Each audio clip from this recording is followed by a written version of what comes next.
Assalamualaikum warahmatullahi wabarakatuh. Selamat malam insan muda dan selamat malam Jumat. Mungkin ada yang berbeda di Nightmare Side malam hari ini. Yes, dari setting tempatnya aja udah beda. Karena malam hari ini kita punya konten yang spesial buat kamu. Jadi ini adalah salah satu konten interaksi langsung sama insan muda di Spooky Phone Nightmare Side, di mana Dimasta akan telepon kamu dan kamu bisa ceritain langsung pengalaman-pengalaman seram yang pernah kamu alami. Kemarin udah sempat di-share di Instagram ada radio atau Instagram Dimasta juga, orang-orang yang pengen cerita itu banyak banget ya. Dan semoga malam hari ini kamu yang bakalan Dimasta telepon langsung. Jadi untuk kamu yang ingin juga bercerita langsung di Spooky Phone Nightmare Side, kamu bisa kirimin nomor kamu via email ya. Takutnya kalau di komen nanti banyak yang tahu nomor kamu terus malah isengin kamu. Jadi PDKT-an bahaya ya kan. Jadi kamu bisa kirimin nomor aktif kamu kalau misalnya kamu ingin cerita di Spooky Phone Nightmare Side. Boleh ceritain juga sedikit cerita apa yang bakal kamu share atau pengalaman apa, sertakan nomor telepon aktif kamu dan langsung kirim ke nms@ardanradio.com. Kira-kira malam hari ini siapa yang bakalan dimasalah telepon di Spooky Phone Nightmare Side? Sebelum itu jangan lupa untuk subscribe YouTube channel Ardan Radio, nyalakan lonceng notifikasinya, share, likes, dan komen jika kamu suka video ini. Dan satu lagi, ingat, jangan nonton Spooky Phone Nightmare Side ini sendirian. Halo. Yang kuntilanak itu ada di samping pas mau dibuka. Kuntilanak yang kita ini sih aku ya yang ngalamin. Ya pas aku balik lagi ke kamar, keesokan harinya mukanya enggak, jadi kayak ngebelakang gitu terus kayak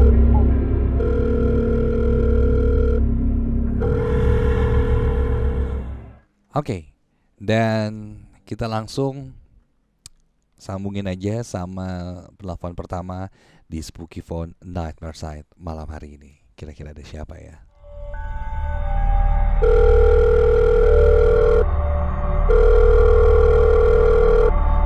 Dan penelpon pertama untuk Spooky Phone Nightmare Side malam hari ini ada Lira. Hai Lira, apa kabar?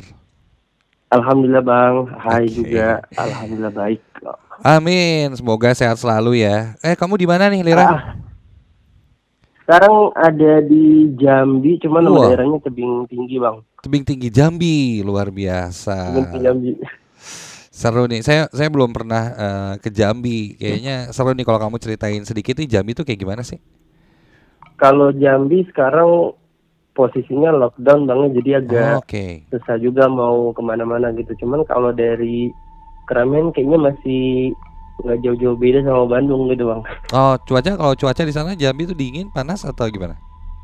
Cuaca masih adem aja Bang. Adem ya? Masih Enak ya? dingin, enggak masih penghijauannya masih bagus, jadi nggak terlalu panas lah. Wah, Jose, kapan-kapan deh saya nanti main ke Jambi ya. Kayaknya seru juga nih. Boleh Bang, ditunggu. Oke, seru juga nih kayaknya kalau saya punya cerita nih dari daerah Jambi. Nah, ini kan tadi kemarin sempat mungkin ya kamu share nomor telepon dan ingin cerita pengalaman seremnya. Nah, ini boleh deh ceritain nih, Lira. Ini pengalaman kamu di Jambi, waktu di Jambi atau gimana? Yang mau kamu ceritain? Ini pengalaman yang kebetulan belum lama, jadi baru beberapa hari yang lalu. Karena kan kita dari Lira kan sama ada 2 temen gitu dari Jambi harus ke daerah Tebing Tinggi. Oke. Gitu. Kita berdua naik motor, bertiga naik motor 2 gitu. Jadi 1 boncengan, 1 sendirian. Oke. Jalan ke Tebing Tinggi ini kita berangkat siang kan, cuman kita harus lewat kayak semacam hutan yang pokoknya hutannya luas yang baru bisa dilewatin, itu harus makan waktu 1 sampai 1,5 jam. Ini sebenarnya sih pengalaman yang menurut Lira juga kayaknya kan kalau pengalaman horor sendirian tuh ngerasanya sendirian gitu, kayak kalau mau cerita ke orang lain nggak terlalu percaya gitu, tapi ini kita bertiga gitu ngalaminnya. Berawal dari pas kita mau masuk hutan tuh biasanya kita ngecek motor dulu apakah ban masih aman, karena jalanan di dalam hutan itu nggak aspal, jalanan Iya, iya. lumpur. Nah, Itu kira-kira jam ngecek berapa kita berangkat? aman. Itu berangkat siang jam 2, tapi Jam ketika 2 ya? mau masuk ke hutan udah mau maghrib sekitar jam setengah 6 atau 6 kurang gitu. Oke, siap. Lanjut.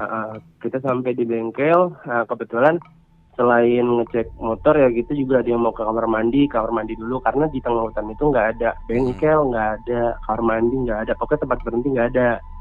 Jadi kita ngecek dulu di situ. Nah, awalnya sih udah berasa aneh karena ada nama teman Hadli, terus ada kami Lira, sama ada satu lagi Riko namanya.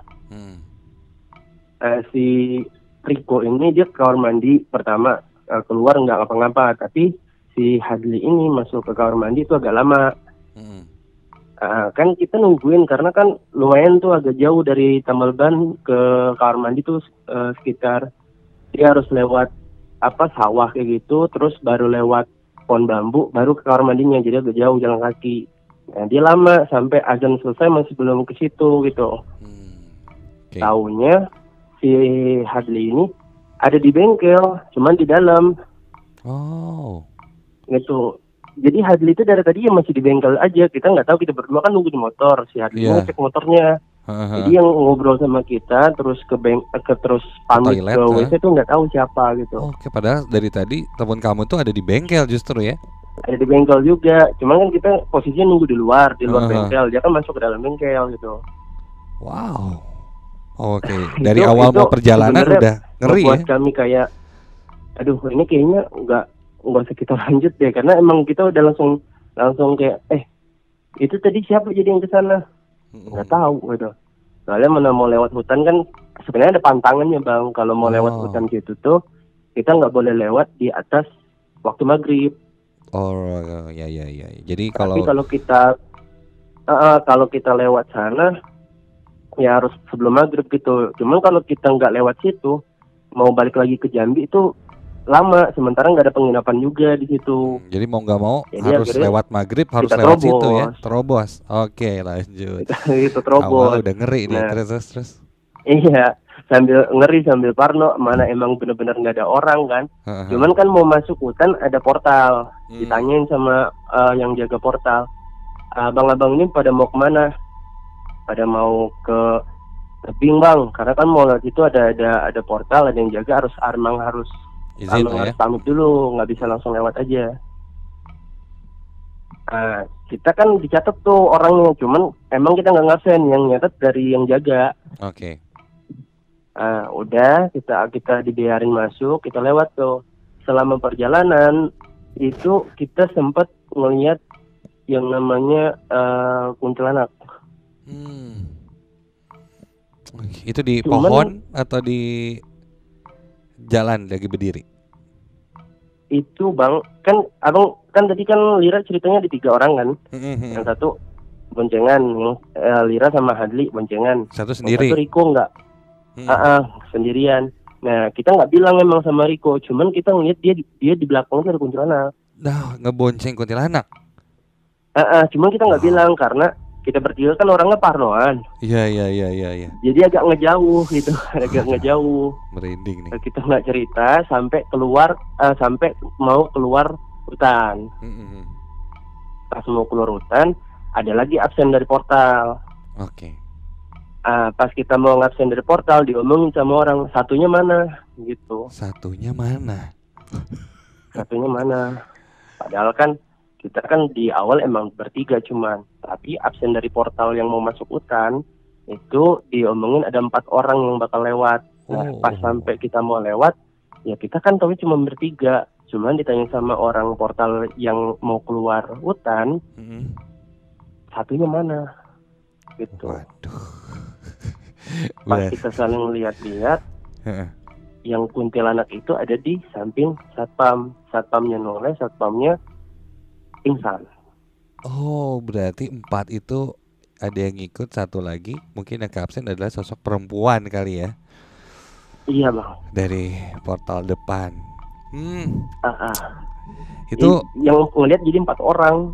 Iya. Kita bertiga sama satu satpam yang di portal, itu ngelihat kuntilanak itu ya kita ngegas dulu agak ngejauh, terus pas lihat balik lagi satpamnya masih pingsan, kuntilanak udah pergi, baru kita balik lagi ke portal sambil nungguin satpamnya bangun. Setahu kamu sosok perempuan itu siapa? Ada mitosnya nggak sih sebenarnya daerah situ? Mungkin kamu cari tahu. Kalau kalau mitos bang di sini nggak ada, tapi emang katanya sering banget kalau di situ kan yang kayak Lira bilang di awal itu nggak boleh lewat di atas maghrib. Kalau misalkan lewat di atas waktu maghrib, hal-hal yang kayak gitu sering terjadi. Oke. Jadi nggak cuma sekali 2 kali kata satpamnya gitu.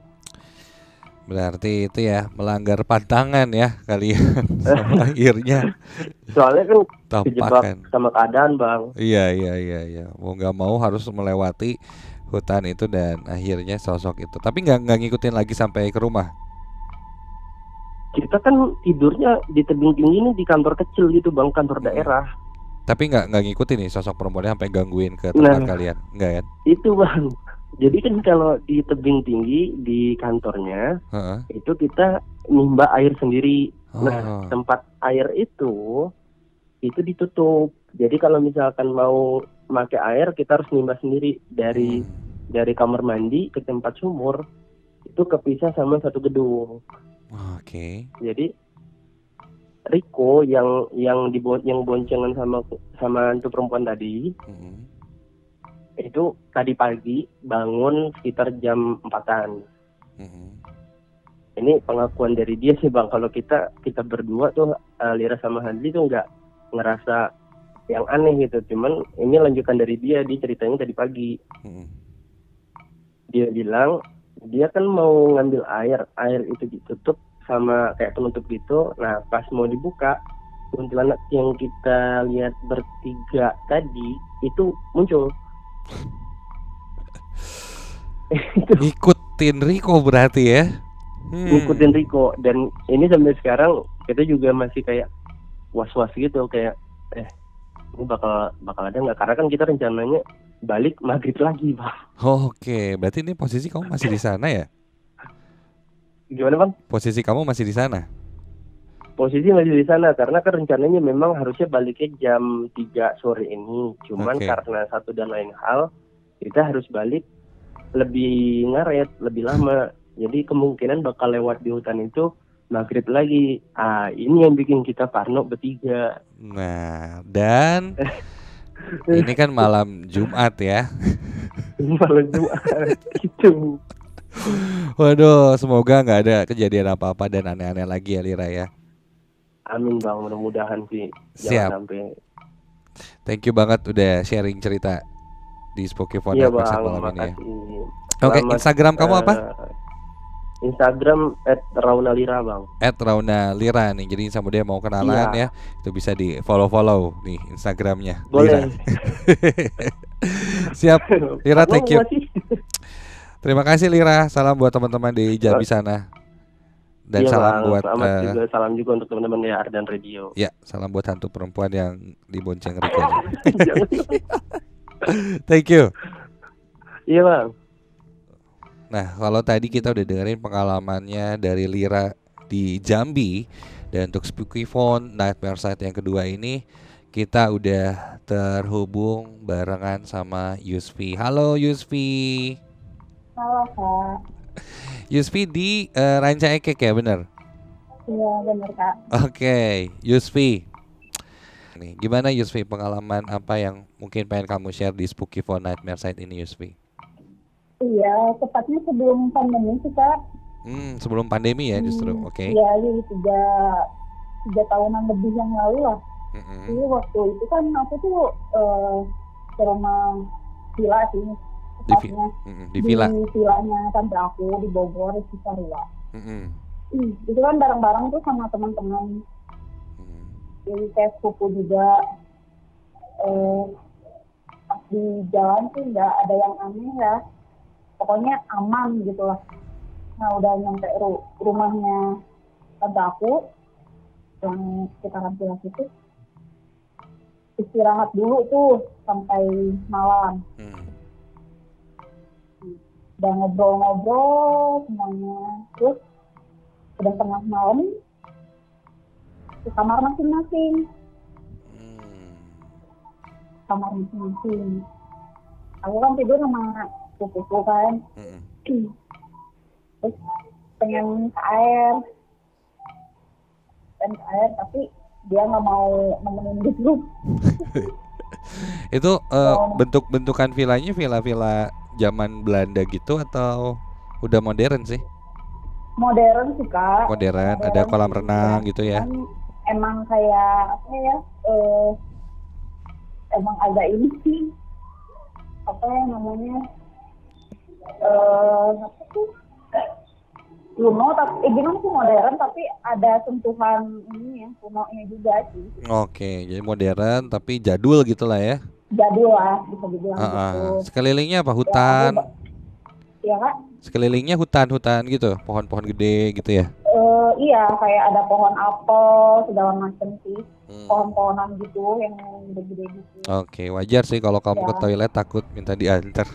Iya, aku ya sekilas sih pas ini ngeliat yang rambut panjang gitu. Oh, pas mau ke toilet. Cewek gitu, terus mendengar suara tangisan juga. Ada suara tangisan. Aku balik lagi dong ke kamar kan, terus bilang ke sepupu aku itu, tapi dia nggak percaya. Oke.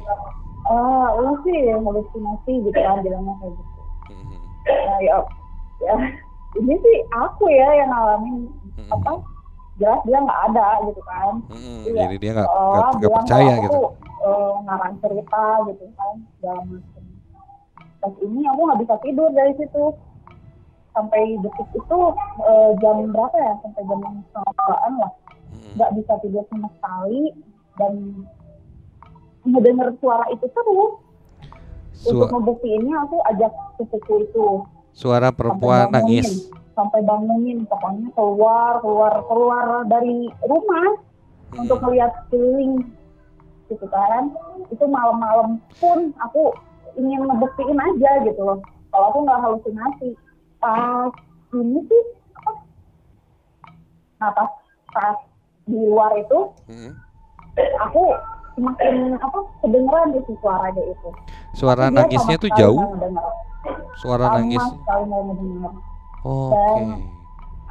Dan ya udah dari situ balik lagi ke kamar. Keesokan harinya aku cerita sama tante aku dan dia bilang kalau misalnya emang di dekat situ emang ada itu gitu. Oh, sosok cewek gitu ya. Tapi kamu nggak terlalu melihat secara langsung si sosok perempuan itu? Kasat mata sih Kak, jadi kasat mata. Jadi cuman kalau ngeliat langsung emang ngeliat, cuman nggak mukanya enggak. Jadi kayak ngebelakangin gitu, terus kayak rambutnya panjang gitu. Itu sih ngeri. Bahkan kamu ajak sepupu kamu pun dia nggak dengar apa-apa ya, yang dengar cuma kamu. Kalau saya enggak, dan dari ya sampai itu nggak kayak bilang kalau misalnya aku tuh halusinasi aja gitu, dia bilangnya gitu aja sih. Aku cerita pun berkali-kali dia nggak ini gitu, nggak percaya. Tapi kamu bermalam di sana berapa lama, Yesvi? Nggak sampai seminggu sih Kak. Tapi setiap malam ada itu? 3 harian, tapi emang 3 hari itu aku 3 harinya itu emang kedengar sih. Kedengar suara menangis ya? Iya, kayaknya. Juga kan sama kalau misalnya ada. Oke, kamu akhirnya tahu juga bahwa di sekitar situ memang ada ya. Kalau ngomongin Bogor itu kan lumayan lah ya, banyak menyimpan sejarah-sejarah juga. Mungkin bisa jadi pas zaman dulu ada tragedi pas zaman penjajahan yang akhirnya membuat ada sosok perempuan. Dan kebetulan kan aku juga emang udah tinggal di sana lama juga kan. Ya dari aku kecil banget kan udah lama. Udah di sana. Jadi makanya tante kamu kayaknya udah paham ya kalau sosok itu tuh ada di situ.